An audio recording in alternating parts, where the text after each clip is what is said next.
Good morning to the Real Vision viewers. I'm Matt Rowe from Headwaters Volatility, and I have the pleasure of interviewing Jared Dillian of Daily Dirtnap. Jared and I have known each other for a number of years, and we seem to have bonded over contagion, and we tend to compare notes when things get weird. So he's a great touch point in that regard. Jared has a long career, which started off in Coast Guard and has extended into working with Lehman Brothers and the ETF and index arbitrage desk, if I remember correctly, Jared. Yep.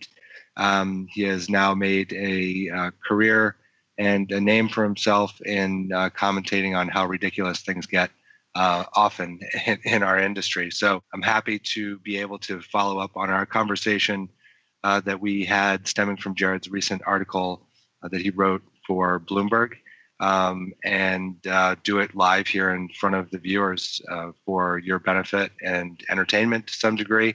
But I hope it's enlightening. I'm certainly looking forward to it. I find that Jared challenges my thinking and gets me to come to some pretty good conclusions as we work through things over time. So thanks, Jared, for joining me. Yeah, thanks for having me. Thanks for the introduction. Yeah, of course. So one of the things just right off the bat to dive into it that you mentioned in your article is about the collision of what investors do and how there's a bit of self-loathing or a conflict between what they do and sort of negative commentary. How do you think about that? Like, what's your view on that at this point as far as investors' behavior goes? Well, I think that I think money managers are greatly influenced by their personal feelings about things. We're all human beings. We all have a sense of right and wrong.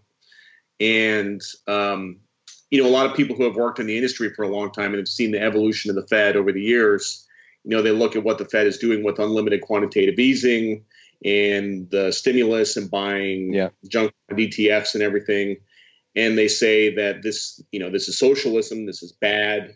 And what they kind of lose sight of is the idea that their job isn't really to have an opinion on these sorts of things. Their job is to make money for their clients. And oftentimes that involves doing things which they might find distasteful. And, if the Fed is buying high yield credit, then you should be buying high yield credit. It doesn't matter about your personal feelings about it.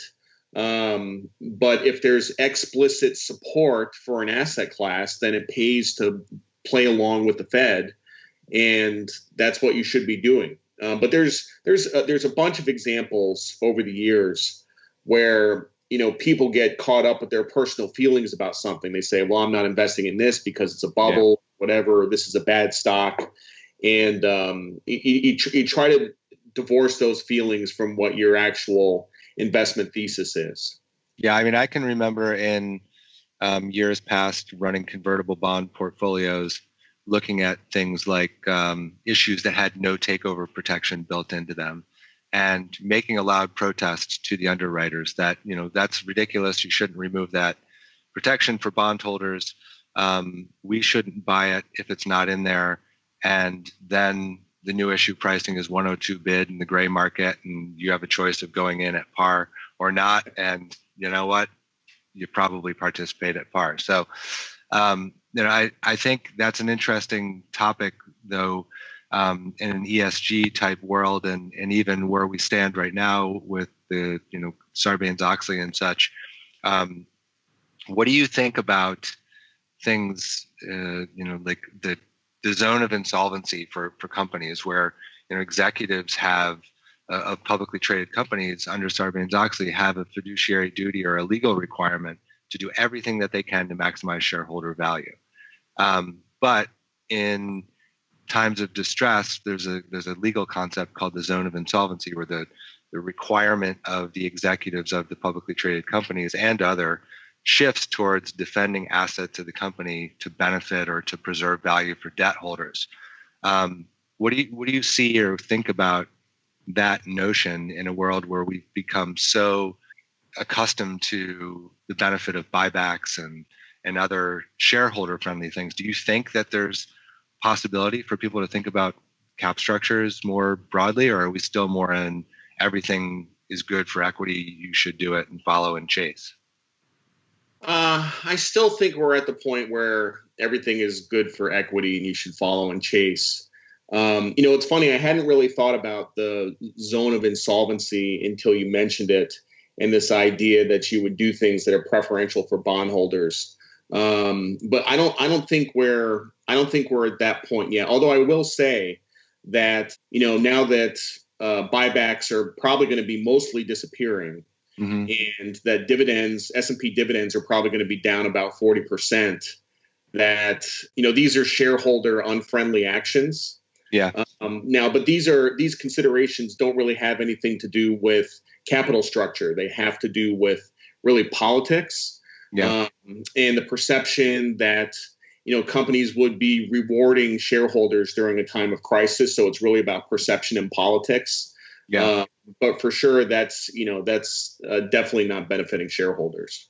Yeah, I often have thought in the last couple of weeks that the answer to this situation, barring any influence or outside, intervention from the government, that the right thing to do for companies is to do things that are dilutive, right? Because I've sort of classically trained in cap structure that I view equity as a call option on the assets of a company above and beyond that the debt holders have a claim to.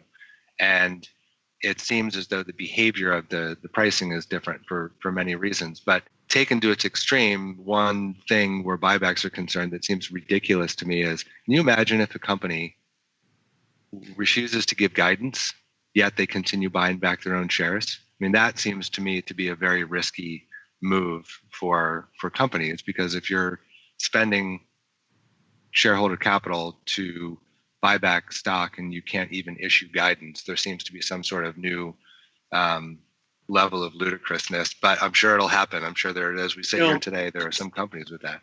It's funny that you mentioned buybacks, because buybacks are an example of what I was talking about, with portfolio managers with their personal feelings about things. Mm-hmm. If you go back to 2017, 18, 19, there was plenty of data out there that showed that buybacks were responsible for most of the returns in the S&P 500.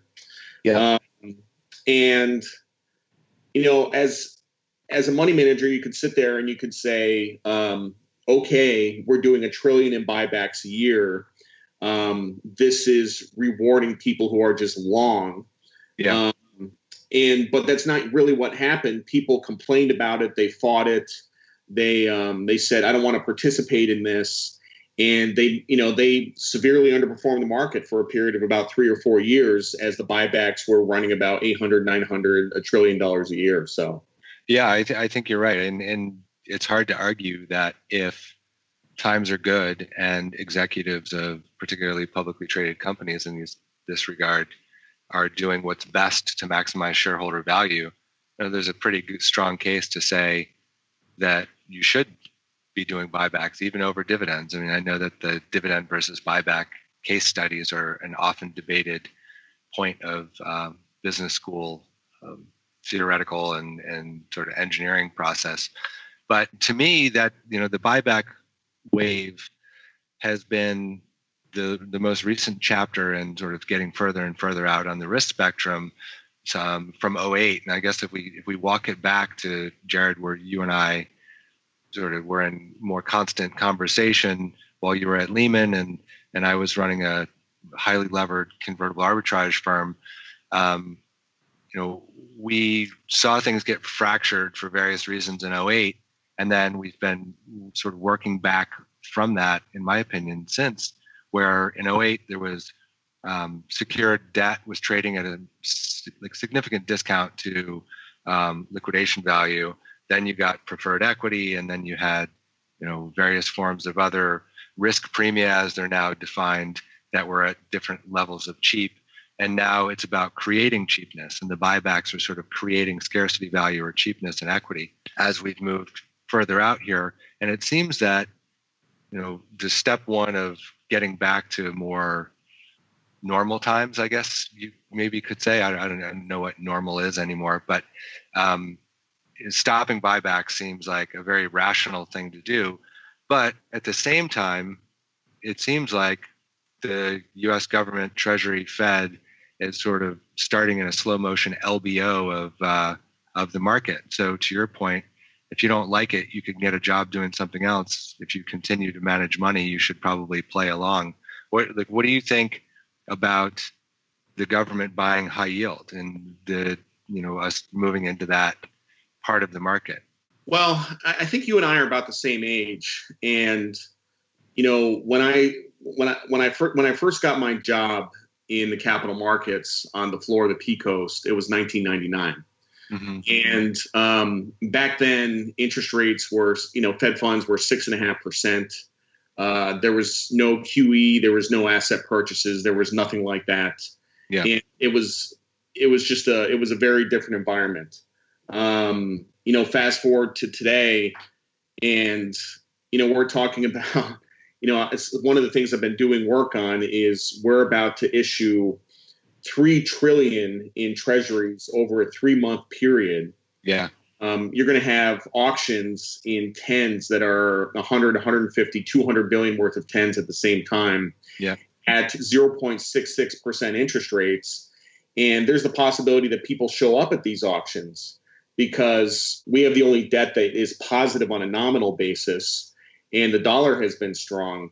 And it's just, the progression that we've had over the last 20 years to this, this new era in finance, I guess, has just been unbelievable to watch. I would agree with you. And actually, I think when I worked, you and I have the Pacific Options Exchange in common as well. When I worked on the floor straight out of college, one of the things I did was to walk around and ask people what their strategy is. How do you think about this? What do you do? How do you manage risk? And I quickly learned that there were a lot of gamblers on the floor. Yeah. Even outside of running a sports book, there were a lot of people who were not running delta neutral vol risk. It was more various forms of directional bets. But probably the most shocking conversation that I had was a guy who told me that his secret, and probably took me a couple of weeks for him to trust me well enough to open up on his trading secret. But his trading secret was to get short gamma and trade it as if he's long. And I thought to myself, now that makes absolutely no sense. Why in the world would somebody do this, right?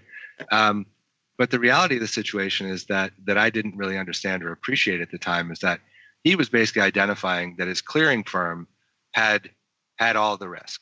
And if he could leverage himself to the put that he's long, by the clearing firm, he can only lose as much money as he has on, deposit at the clearing firm. And if he loses more than that, it's on them. So it kind of feels that way now. I feel like we're back to a point where, in order to really maximize the benefit or to understand the risk framework, you have to understand where the risks lie and where you have backstops and things like that. And, here comes the Fed with buying high yield again, to your point. And you should probably just, at the very least, understand that mechanism is in place if you're trading high yield or equity volatility, and at best figure out a way to get ahead of it. And I think that's really what the market has done to date. Although I will say, when I look back on the last month, since the low of right around mid-March to today, I believe that the S&P and the NASDAQ are up somewhere around 24, 25, 26% since the lows in mid-March, but the high yield spread is roughly the same. I find that to be sort of strange. What's your take on that? Yeah, high yield is kind of in a funny place right now. The market is kind of divided in two. The Fed isn't buying all bonds. They're buying some bonds. Yeah. And the bonds that the Fed is buying have yields of 4%, and the bonds that the Fed is not buying have yields of 10%. Mm-hmm. And what's interesting is that people are piling into the bonds that are supported by the Fed, mm-hmm. But it's totally bifurcated.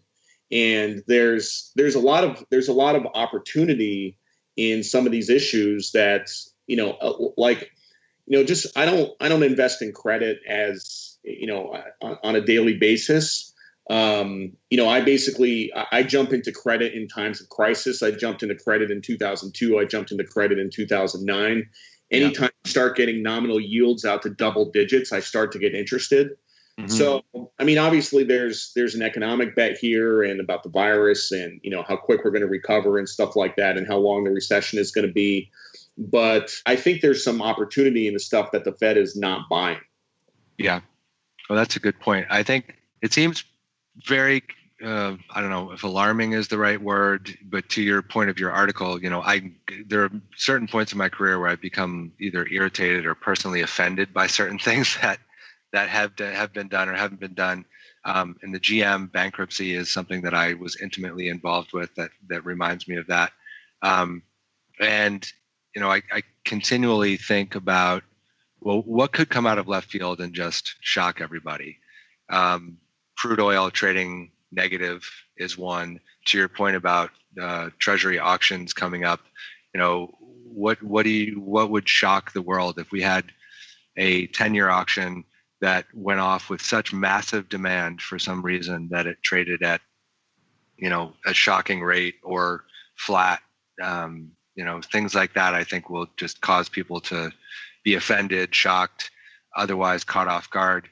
But I think, when thinking about things like the General Motors bankruptcy, I come back to this notion that the government is almost doing a slow motion LBO of equity in the U.S. markets and sort of how to play along with that.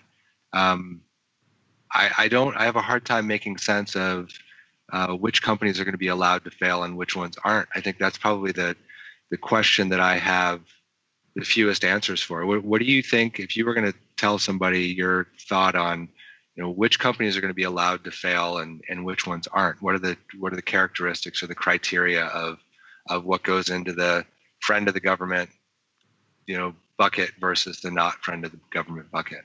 Well, I want to answer this question in sort of a roundabout way. You talked about ESG a couple of minutes ago, and I think ESG is a pretty good framework for how to talk about this. So under an ESG framework, you say, okay, this is a tobacco company, this is a bad company, and we are going to exclude it. Okay, yeah, or this is an energy company or whatever. Mm-hmm. And if you think about this in terms of constraints, an ESG manager has explicit constraints. There are things that they simply cannot buy, refuse to buy. And then you have, on the other hand, you have somebody who's an unconstrained manager. They can buy anything they want. How can you expect a constrained investor to outperform an unconstrained investor? So if you think about a portfolio manager today, and they say, I disagree with what the Fed is doing. I find it offensive, whatever. So I'm not going to participate in this. I'm not going to buy these bonds. In effect, what happens to them is that they become a constrained investor. They don't have explicit constraints. They don't have rules that they have to follow where they exclude certain bonds, but they say they're implicit constraints. These are things that I will not buy. And then they become constrained investors, and then you can't expect them to outperform unconstrained investors. Right. I think that's it's funny when we talk about the moral hazard or that topic which you just illustrated well. It then sort of begs the conversation or argument of, well, isn't this how we got into covenant light loans? Or isn't this how we got into, people would say like, well, why in the world would you buy a basket of fixed income that didn't have these protections built in, or, the market pushed this far? And it's like, well, if you're being paid to manage money for people and you are personally offended or morally offended to a point where you're handicapped to a degree where you can't do your job, you really have to choose, well, do I play along or do I, sit over here and hope that somebody's going to pay me to do nothing, right? So I think that maybe is a good segue to talking about what I think is the agency risk in the business, in the asset management and hedge fund business these days, and something that I've observed for years, that the people managing portfolios, managing assets for investors, definitely have a different time horizon than the end pool of money that they're managing. So most of people in our business, have some sort of an incentive fee alignment and are expected to take action, to make changes, to buy things that are on new issue, to identify things that are uniquely cheap and buy them quickly. There's not much reward for being patient or being uninvested. And what I hear from Sam Zell and Warren Buffett today, not that I'm a disciple of Warren Buffett, but I pay attention, is that they haven't seen anything that has caused them to get excited to buy, even in the middle of March. So if you have a bunch of portfolio managers at hedge funds that are, if you didn't buy something in March, you're probably out of a job. And then you have a lot of, bigger, more patient money that didn't touch anything in March. What do you think about the agency risk or the personal compensation risk that drives a lot of market behavior in this? Is it a misalignment of interest, or what do you think? Well, I think it all comes down to time horizons, and I think people have different time horizons. One of the things I've talked about in my newsletter is the performance of private equity versus hedge funds, and how private equity has had this outperformance, but private equity doesn't really mark to market. Right. But the reason that private equity outperforms is because they have a 10-year lockup. You say, we're locking up your money for 10 years, you can't get it. And now everybody's time horizon is aligned. Okay. Correct. But if you're a hedge fund and you're providing people with quarterly liquidity, then what that does is it prevents you from taking positions which could be illiquid, which could be hard to sell, that you would like to hold for a long period of time, but you may be forced to liquidate those positions if somebody redeems your fund. Yeah, I think you're right. I mean, I've often thought of, you really need the vehicle to match the liquidity of the asset class that you're going to be trading. And part of the post 08 story in my mind was that there was a premium for things that were liquid at the beginning, and then out to today, even as we sit here today, there's a premium paid for opacity in private equity. If you don't have to own up to the mark-to-market shifts in private equity, if you can sort of pave over, if this truly is a quick 1 quarter interruption to the economy, which I don't necessarily believe in myself, but if it were, your mark-to-market experience in private equity would be pretty much zero. I don't think that's going to be the case. I actually think that that's going to be a pocket of significant pain as we come out of this. And maybe that's a good segue to talking about emerging from the coronavirus stall or coronavirus halt to the world's business. My contention is that once things reopen or things restart, it's not going to be a magic grand opening of an amusement park. It's more going to be like walking past the yellow tape of a crime scene and seeing just how bad it is on the inside. What do you think about where we go from here? What do you think people are going to be surprised by, or what do you think is going to be the reaction to reopening the economy? Well, I think that we have the possibility to have a pretty deep 12 to 18 month recession. From a policy standpoint, I think we made it worse through unemployment benefits. We also did this in the financial crisis. We extended unemployment benefits to like 96 weeks or something like that. Yeah. And, there's a lot of research that shows that people don't look for work until their unemployment benefits are starting to run out. Yeah. And in this particular case, we're paying unemployment benefits that are well in excess of what they were making at their jobs. Mm-hmm. So it's going to take a really, really long time to hire back those people. It's going to be a slow process. Yeah, I think we could have negative GDP out to the middle of 2021. And with that in mind, here we go. me trying to get an investment angle out of this. With that in mind, how does anybody make sense of current valuation on stocks? I mean, I guess from my perspective, to the point of your article, you can be offended, you can be morally challenged with like what the government is actually doing, but they're doing things, and our job as money managers is to take advantage of that and to make the best risk-adjusted decisions we can. But I think about, and I agree largely with what you said about the impairment on growth, but I also consider one of the greatest potentials for a positive equity market is a surprising level of growth. What do you think about equity valuations here, or does it even matter? I think they're high, but I don't think it matters a lot. One of the things I learned very early in my career is that the stock market is not the economy, and the economy is not the stock market. Yeah. And I think that statement is more true now than it ever has been in history. I agree with that. I think that in a Fed-free world, S&P would probably be below 2,000, Mm-hmm. and I think valuations would be a lot more reasonable. Speaking of which, one of the things I wanted to mention was I wanted to talk a little bit about market commentary and how it pertains to this, because there's, getting back to the original point, people complaining about the Fed. There's a whole genre of financial commentary out there that talks about what the Fed should do, and instead we should be focused on what the Fed will do.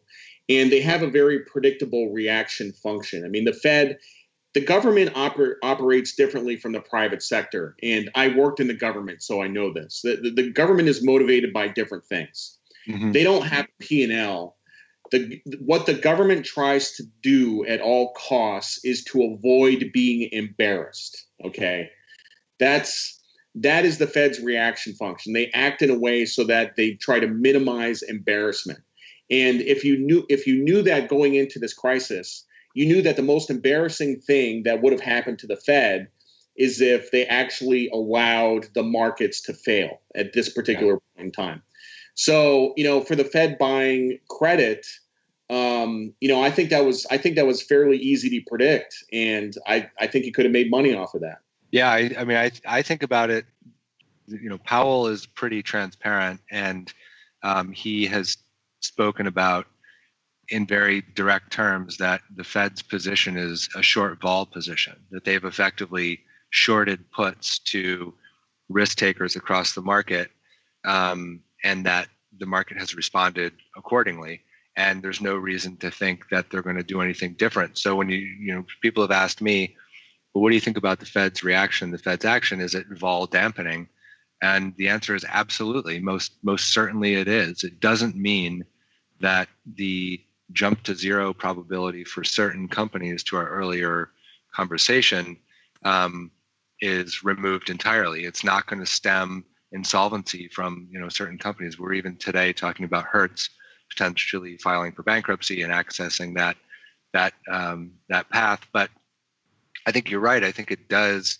It lops off a significant bit of what I would refer to in like the classic trinomial tree analysis of up node, down node, jump to zero.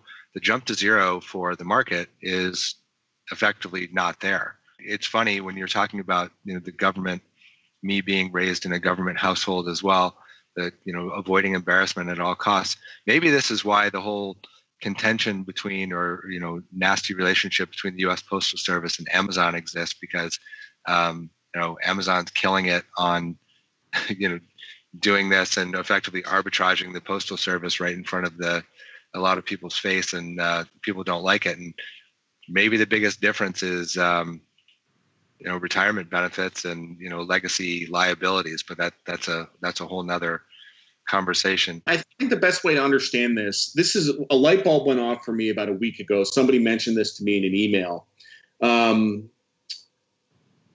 I've been semi-unsuccessfully trying to short Canadian housing for the last 7 years. It's just been this ongoing saga, and it's I haven't gotten killed, but it hasn't exactly been fun. So that's actually, sorry to interrupt though, that's amazing, because number one, it's a hard thing to short. And number two, it sounds like you have some personal angle why you think that the valuations are ridiculous. Like, what led you to wanting to enter into this? I'm just curious. Yeah, this was about 2013, and I started reading anecdotes about construction in Toronto, and what was going on in Vancouver, and there's a lot of wise guy U.S. investors that said, okay, we just had a housing crash in the U.S. The same thing is going to happen in Canada. Yeah. So this was a very popular short, in the hedge fund community. Yeah. And the thing that I literally just figured out like last week is that culturally, Canada is the same with houses as we are with stocks in the U.S. In the U.S., we do not allow stocks to fail. It is in our DNA. We support the stock market. And in Canada, their savings are in houses, and the government cannot allow the housing market to fail. So just as pointless as it is to try to short housing in Canada, it's equally pointless to try to short stocks in the U.S. It's like a cultural thing. Yeah. I mean, I think you're right. Short alpha in the hedge fund world is something that is very hard to come by, because you can be right academically and you can be right theoretically, but if you don't get the timing perfect, the cost of financing a short or riding against the beta wave has largely made it impossible. It's like the rainbow unicorn to be able to generate short alpha consistently over time. One of the things that we were talking about before the interview on a phone conversation too, coming back to the idea about General Motors and my experience with GM, like, I was personally offended by the fact that the U.S. government threw out all bankruptcy precedent with General Motors coming out of 2008. And it seemed to me that the reason they did that was because the VIBA GM was effectively long General Motors stock, and they made a number of tactical errors and a number of managerial errors. But when the story was getting towards its conclusion, it seemed that the real crux of the problem was that General Motors had 250,000 pensioners that, without GM and the VIBA remaining intact, were going to become obligations of the U.S. government.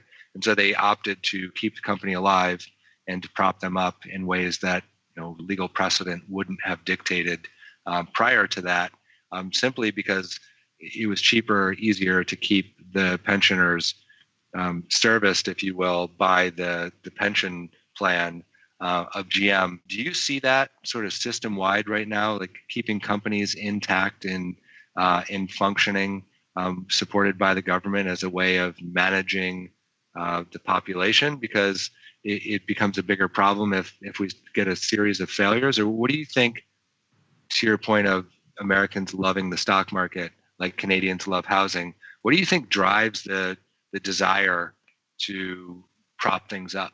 Yeah, I mean, there's a whole lot to talk about there. I think we're there. I think the parallel today with GM in 2008 is the airlines. And I think the airlines are going to have explicit government support for a long time. It's interesting because I was reading this morning that there's a whole bunch of retail investors that are piling into JETS, which is the airline ETF. Yeah. Apparently Robinhood has gone from 300 accounts with JETS to 20,000 accounts with JETS in a week. Wow.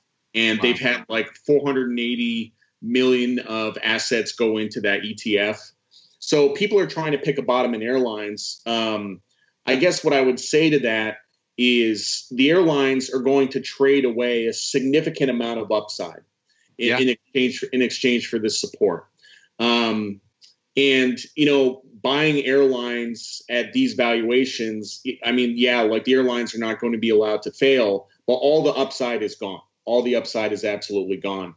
And what happens in times of crisis is that people change the rules. People change the rules in times of crisis.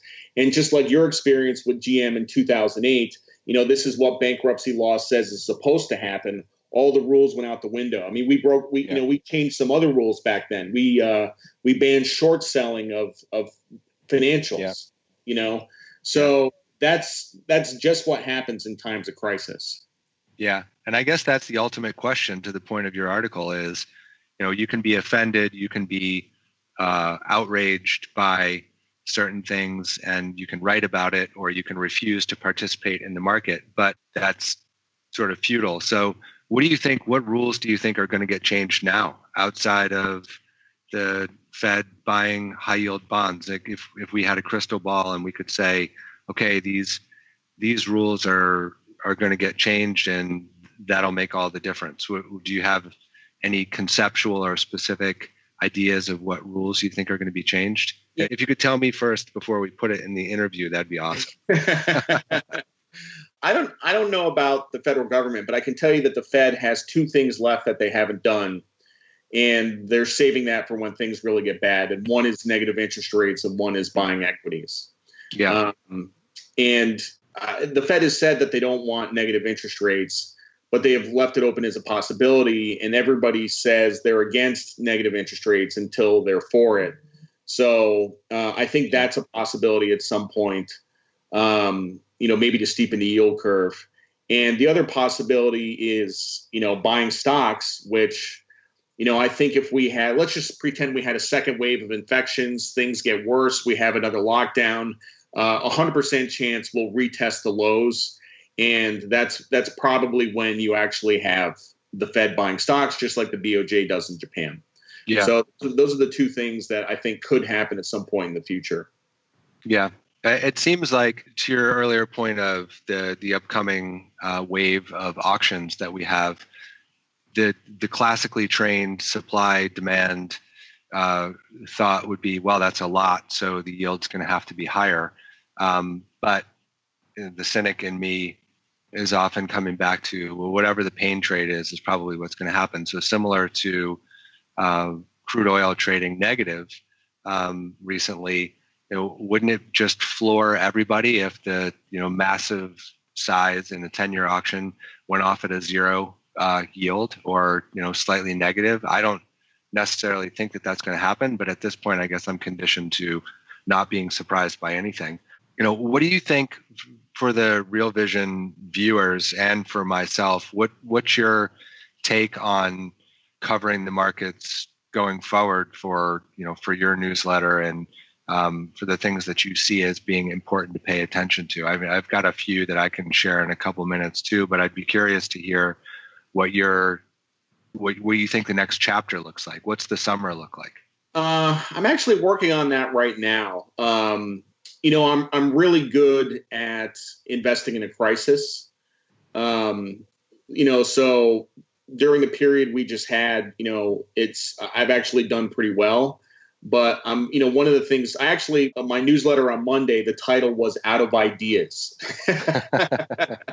Yeah, literally, because we're kind of in this no man's land where stocks are overvalued, but the Fed is supporting them.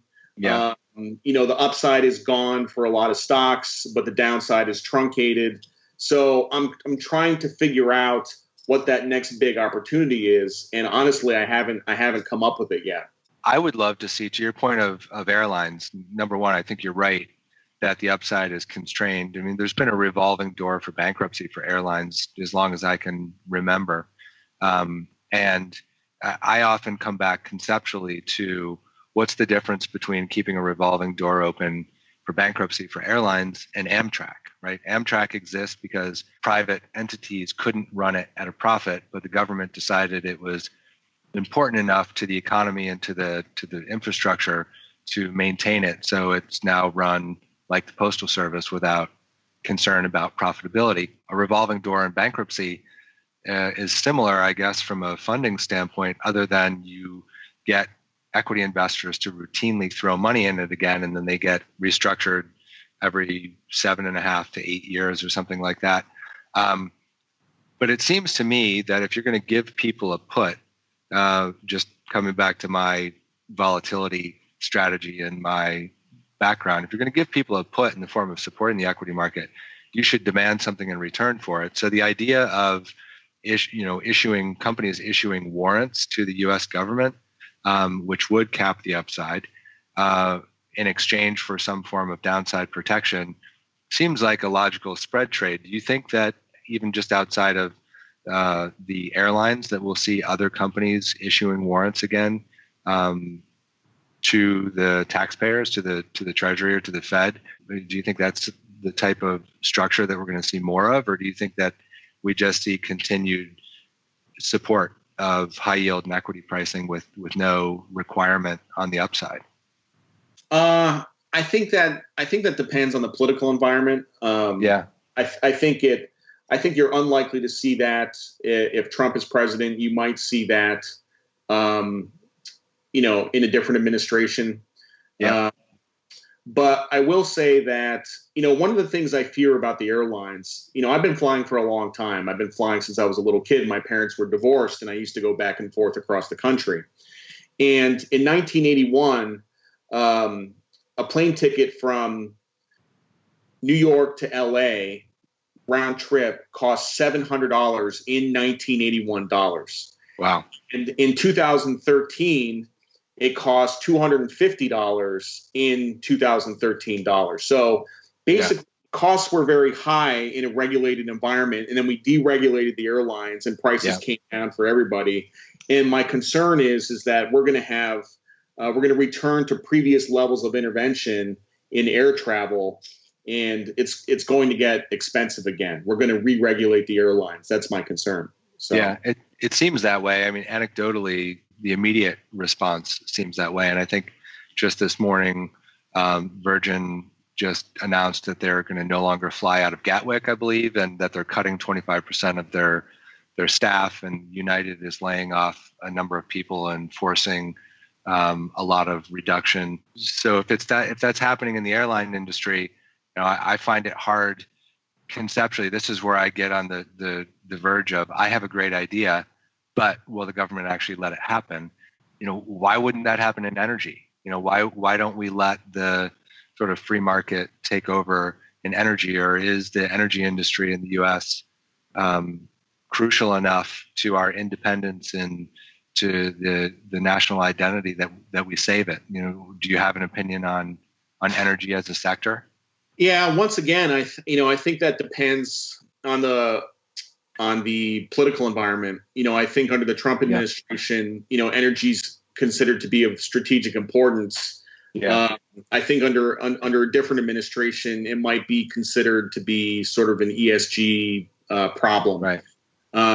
So I think it's just due to the political environment.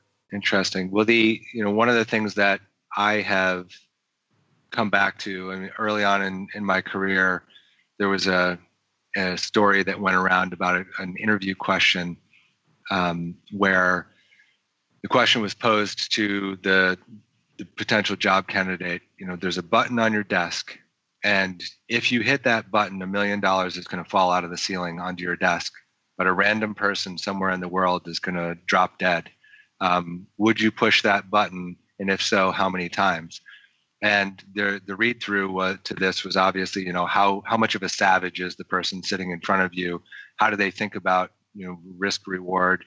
And maybe this is the early days of ESG and we're really taking a blunt force idea to it. But how do you cross the chasm of what you're writing about here, and a big problem for the market of, there are things that offend us and get to a point where, well, that seems impossible and not likely to happen, versus, well, you might not like it, but it's going to happen anyway. So stop complaining about it or run for Congress. What do you think the most important confluence is of that, moral hazard and in being offended versus pragmatism and the reality of it? How do you wrap that up and decide what falls on which side of the? I look at this from a standpoint of, I actually look at it from a psychological standpoint, and things that you can control. And you have to figure out the things that you can control and the things that you can't control. Mm-hmm. And if you spend a lot of time worrying or stressing about things you can't control, then it's psychologically unhealthy. I see people on Facebook with 500 friends, and they're posting about politics constantly. And it's obvious that they're very upset about what's going on in the country. Yeah. They're very, they're extremely upset. But you just have to say, what is in my power to change? What things can I do? And, me personally, I write a newsletter and I do some other things, but, I send my newsletter to a few thousand people, and I have the ability to, influence their thought process. And that's the extent of my influence, so, just like you said, like, if you don't like it, run for Congress. Like that's, that's Yeah. absolutely true, Yeah. Well, I think one of the mantras that I was taught early on in my career was know your risk and get paid for it. And that's actually, it sounds simplistic, but it's very hard these days from my perspective. Headwaters Volatility runs long vol overlays for institutional offices, family offices, and institutional investors. And one of the hardest things to do is to know your risk and decide whether you're being compensated for taking that risk. And to your point of don't do irrational things. If somebody came to you and said, "I'd like to buy a put on the S&P struck at 1,500," what would you say? So if somebody came to me and they wanted to buy a put on the S&P at 1,500, yeah, would you tell them that they're like that's ludicrous, that they shouldn't waste their money, or what do you think the effective strike, like the put spread strikes, are for? If you were going to reverse engineer the perfect put spread where you are long a strike that has some semblance of possibility of getting hit and short a lower strike that would never get touched, what would you guess? Probably the 2,500 put spread, 2,200, 2,500 put spread. Okay. 22 is the previous lows. You buy the 25s, you sell the 22s. Last I checked, that was trading for around 60 or 70 points, pays off 5 to 1. Yeah. I think that's the right. Now that's a hedge. That's absolutely a hedge. But I think that's the right trade. Interesting. I mean, I would tend to agree with you. I think I look at it as, I constantly think about the high yield market as being a form of a put, right? If back to the idea of know your risk and get paid for it, most of risk taking is a short vol trade. So owning equities is technically and theoretically a short vol trade. Certainly buying a high yield bond is very similar to selling puts on the same company. You're being compensated for taking a risk on the company, and the worst case scenario is failure. So I think one of the biggest challenges here is, in my mind, is there aren't many people who are paid to do nothing. And right now, being patient and not getting overextended in either direction seems like the most prudent thing to do. But back to the initial point of the discussion, not many people in our business are compensated for doing nothing.